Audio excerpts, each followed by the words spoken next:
I will just apply it. तो एक बार आइटम सेट का फील देने के लिए we are starting with a question. Here is the question, this is the question we are starting. It is under your control. Level 2 start नहीं हुआ, आप लोग सबको ये क्वेश्चन सॉल्वेबल है लेवल 1 के नॉलेज से। Let's start. Brian Dobson, an analyst at UK-based globally diversified equity mutual fund, has been assigned the task of estimating a fair value of the common stock of Charmed Energy. ठीक है, तो एक mutual fund है और fair value, intrinsic value निकालना है charmed energy एक company का। Dobson is aware of several approaches that could be used for the purpose. Usually हम लोग एग्जाम में कभी भी आइटम सेट पहले रीड नहीं करते। Okay, we never read the item set पहले। मतलब what we do is that, मैं I tell you the strategy बाद में बताऊंगा। आइटम सेट कैसे अप्रोच करते हैं उसका स्ट्रैटेजी मैं बाद में बताऊंगा। एक बार यहां पे रीड कर रहे हैं, ठीक है। तो आइटम सेट कैसे अप्रोच करते हैं उसका स्ट्रैटेजी मैं बाद में बताऊंगा, आज ही बताऊंगा, but let us just read this properly. After carefully considering the characteristics of the company and its competitors, he believes Charmed will have extraordinary growth for the next few years and normal growth thereafter. So he has concluded that a two-stage DDM is the most appropriate for valuing the stock. तो first para कभी भी item set का काम का नहीं होता है। First para कभी भी काम का नहीं होता है। फर्स्ट पैरा होता है भूमिका। भूमिका नाम के स्टूडेंट कर भी रही है, तो फर्स्ट पैरा भूमिका होता है। उससे केवल फील आता है ओके इक्विटी का समय, इसको एकदम फटाफट रीड करना चाहिए, कभी काम नहीं आता फर्स्ट पैरा। उसके बाद सेकंड पैरा जो है ना रीड करते हैं, उनसे जनरली क्वेश्चन बनता है। Charmed page semi annual dividend. The total dividend during 2016, 17 and 18 have been 0.114, 0.15, 0.175 respectively. ये डिविडेंड था लास्ट 3 साल। These imply a growth rate of 32%, 17%. Check कर लो, 32% आ रहा है क्या? 0.15 by 0.114, is it 1.32? 0.15 divide by 0.114, is it 1.32? बाद वाला भाई पहले वाला 0.15 divide by 0.114, is it 1.32? Please reply sweet 2, sorry poem बन रहा था। 0.15 by 0.114, is it 1.32? Yes it is. And 0.175 divide by 0.15, is it 1.17? 0.175 divide by 0.15, is it 1.17? Yes it is. तो इसका मतलब ठीक है, अपने को चेक करने का जरूरत नहीं था, ऐसे ही जस्ट गिव्स अस कंट्रोल कि हाँ हम लोग केवल रीड नहीं कर रहे हैं। तो ये ग्रोथ रेट हुआ है, 32% से 17% ग्रोथ गिरा है। If I'm actually valuing the stock in real life, I would be concerned कि why has the growth rate fallen from 32% to 17%? Anyways, Dobson believes that the growth rate will be 15% in the next year. Next year growth rate 14 हो जाएगा, 14। तो ये मेरे काम का है। This growth rate shall be of use. Growth rate 14% next year. Okay, G1. He has estimated that the first stage will include next 8 years. First stage next 8 years. ये काम का है। N equal to 8. 14%. Dobson is using the CAPM to estimate the required rate of return on equity for Charmed. RE equal to RF plus RM minus RF into beta. नहा लिए इससे। He has estimated that the company's beta as measured by a certain index is 0.84, defensive. The Canadian risk-free rate as measured by the annual yield on 10-year government bond is 4.1%, Trudeau ka RF. The equity risk premium for the Canadian market is 5.5%. So in that case, 5.5 into 0.84 plus 4.1. Yes please, जोश में आओ। अगर बैठे हो तो और erect हो जाओ, स्पाइन को सीधा कर लो, लेटे हो तो बैठ जाओ प्लीज, सो के क्लास नहीं होगा लेवल 2 का। 5.5 into 0.84 plus 4.1, what is RE? 5.5 into 0.84 plus 4.1. 5.5 into 0.84 plus 4.1. 8.72%. Ishwar, Ekansh, 8.72% is the required rate of return. 8.72%. Okay, 8.72%. Based on these data, Dobson has estimated the required rate of return. वो लोग estimate कर दिया। सोचो CAPM का क्या इज्जत है level 2 में कि CAPM से जो required rate of return है उसका मार्क्स नहीं देना चाह रहे, तो वो required rate of return तो फर्निश ही कर दिया है। हमारा प्रैक्टिस हो गया, डोंट वरी। और मैंने बोला ना, मैं अभी एग्जाम पॉइंट ऑफ व्यू से नहीं करवा रहा हूं, मैं एकदम रिदम पॉइंट ऑफ व्यू से करवा रहा हूं। Dobson is doing the analysis. जनवरी 2019 में खड़े हैं, we are standing at the end of December, beginning of Jan. तो जो लेटेस्ट डिविडेंड था, the latest dividend was 0.175, this was D0। 2016, 17, 18 का डिविडेंड दिया हुआ था ना, तो अभी अभी जो साल बीता है उसका dividend 0.175 D0, 0.175 D0।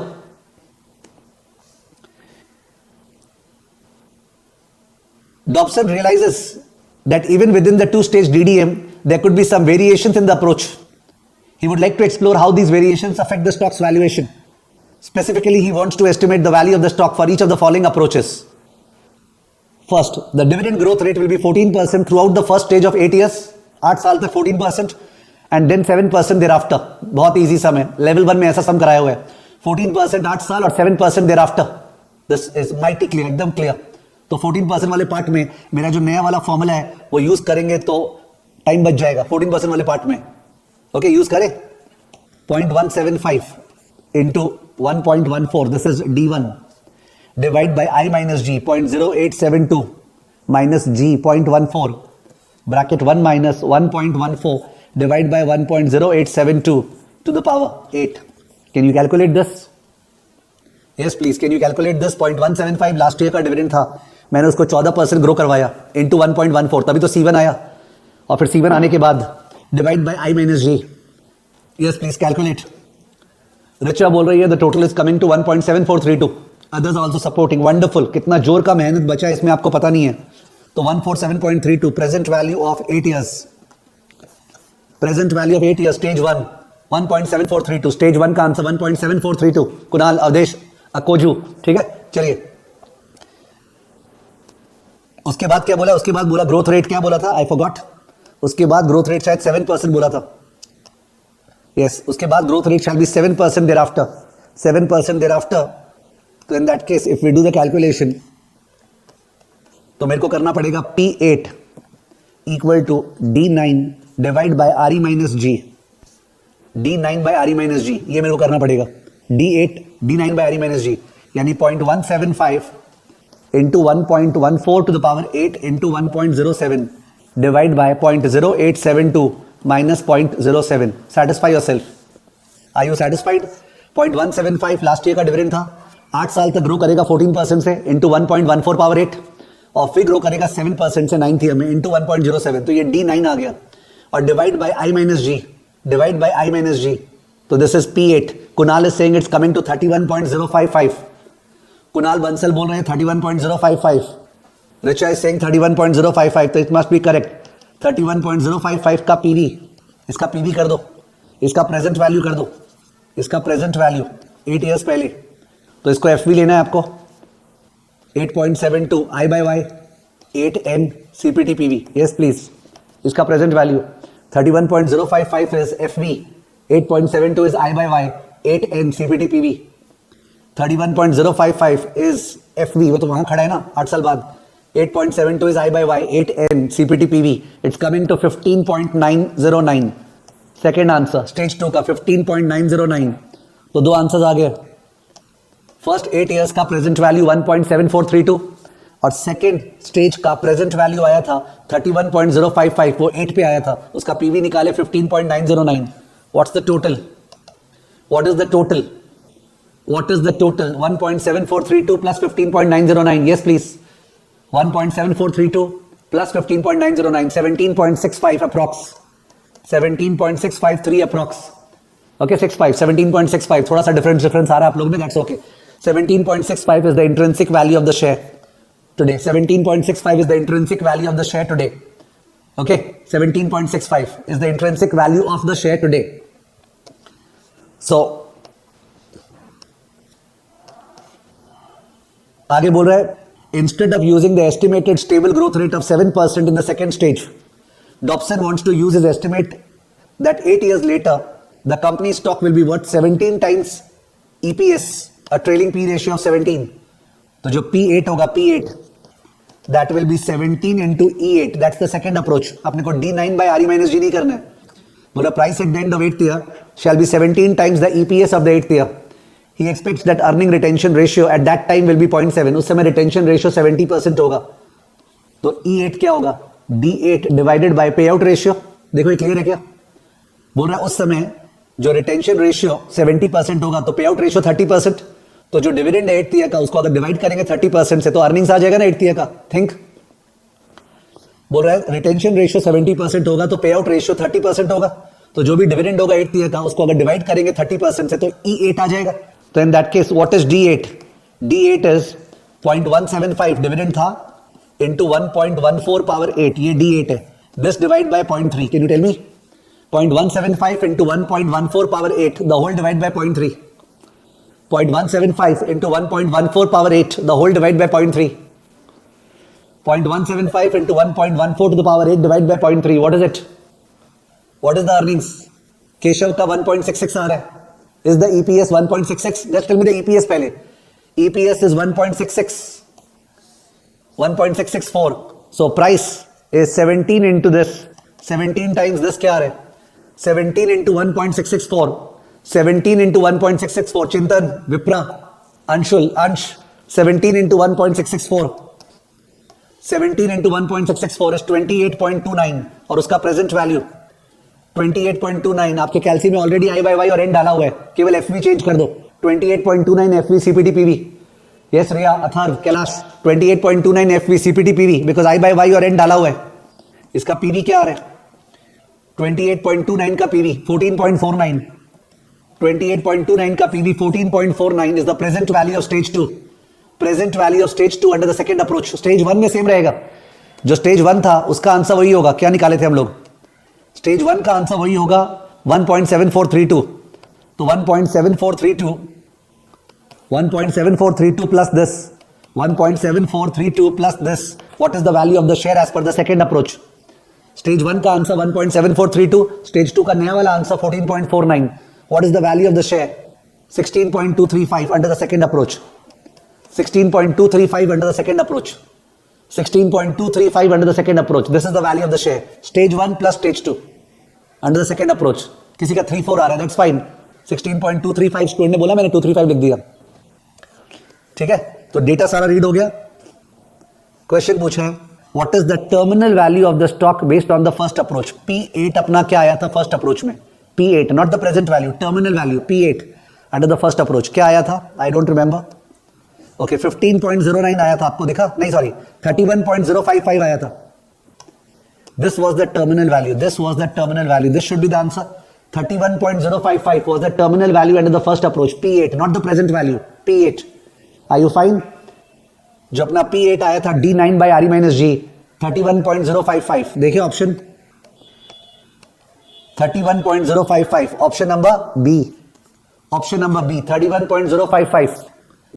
Next, in the first approach, what proportion of the stock's total value is represented by the value of the second stage? Language clear है? What proportion of the stock's intrinsic value, जो आपका intrinsic value आया उसमें, what proportion is the represented by the value of the second stage? जो P8 का present value आया था, वो present value इसमें शामिल है ना, उसका proportion क्या है? So if we go over there, 15.909 divide by 17.653 is what percentage please? 15.909 divide by 17.653. दो आंसर था ना. स्टेज 1 का आंसर था 1.7432, स्टेज 2 का आंसर था 15.909. तो पूछ रहा है जो स्टेज 2 का आंसर था वो टोटल आंसर का क्या प्रोपोर्शन है?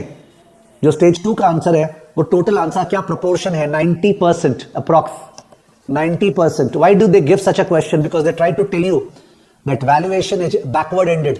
It is not front loaded, it is back loaded. जो 8 साल के बाद का ग्रोथ रेट लिए ना, that's a very very sensitive assumption. उसको जरा सा चेंज करेंगे एंड वैल्यूएशन प्रिडोमिनेंटली चेंज हो जाएगा. माने सेकंड स्टेज ज्यादा इंपॉर्टेंट है. तो कोई लोग हवा में गार्बेज इन गार्बेज आउट कर देते हैं ना, तो उनका वैल्यूएशन पूरी तरह से बर्बाद हो जाता है. तो valuation is highly sensitive to second stage का फैक्टर्स. ठीक है, सो ये 90% है. 0.9 option number C. 0.9 option number C. The second stage का proportion is 90%. Okay, the second stage का proportion is 90%. What is the stock's terminal value based on the second approach? P8 जो आया था ना 17 into E8 second approach में, तो वो क्या आया था अपना? तो वो आया था 28.29. दिखा आपको? ये आया था 28.29. 28.29 terminal value under the second approach. 28.29 उसका पीवी नहीं, टर्मिनल वैल्यू इधर में खड़ा हुआ 28.29 अंडर द सेकंड अप्रोच. तो if you check the options 28.29 28.29. What is the stocks current value based on the second approach? Second approach से intrinsic value क्या आया था? सेकंड अप्रोच से इंट्रिंसिक वैल्यू आया था 16.235. सेकेंड अप्रोच से इंट्रिंसिक वैल्यू हुआ 16.235. इंट्रिंसिक वैल्यू हुआ 16.235. 16.24. 16.24.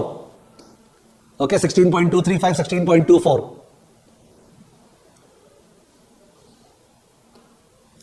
ओके 16.24. सो ये जो क्वेश्चन था डीडीएम पे, ये कोर रीडिंग का क्वेश्चन है, ये जो क्वेश्चन था डीडीएम पे, दिस इज कोर रीडिंग का क्वेश्चन, और इसमें एक्चुअली 6 क्वेश्चन थे. There was one more portion on H model, but H model तो आप लोग को पढ़ाया नहीं है, therefore I removed that part. मैंने 4 क्वेश्चन ही रखा, टोटल में 6 क्वेश्चन था. ठीक है, बट यू अंडरस्टूड कितना ज्यादा वैल्यूएशन, कितना ज्यादा नंबर क्रंचिंग लेवल 2 में है. This is a great strength specially for Indian students. माने मैं बोलना चाह रहा हूं, अगर अपने कंपैरेटिवली बात करें तो लेवल 3 में इंडियन स्टूडेंट्स का थोड़ा सा ड्रॉबैक होता है, लेवल 2 में इंडियन स्टूडेंट्स को ज्यादा फायदा होता है as compare to rest of the world. Yes, because अपना जो एजुकेशन सिस्टम है उसमें नंबर्स इस तरह से घुसाए गए हैं ना कि it actually appeals us. You know what I am saying, if you understanding. I don't mean to say that sir क्या एग्जाम में नंबर्स ही आते हैं, थियरी नहीं आता. एकदम आता है theory, they will definitely give theory. ये जस्ट एक टेस्ट था.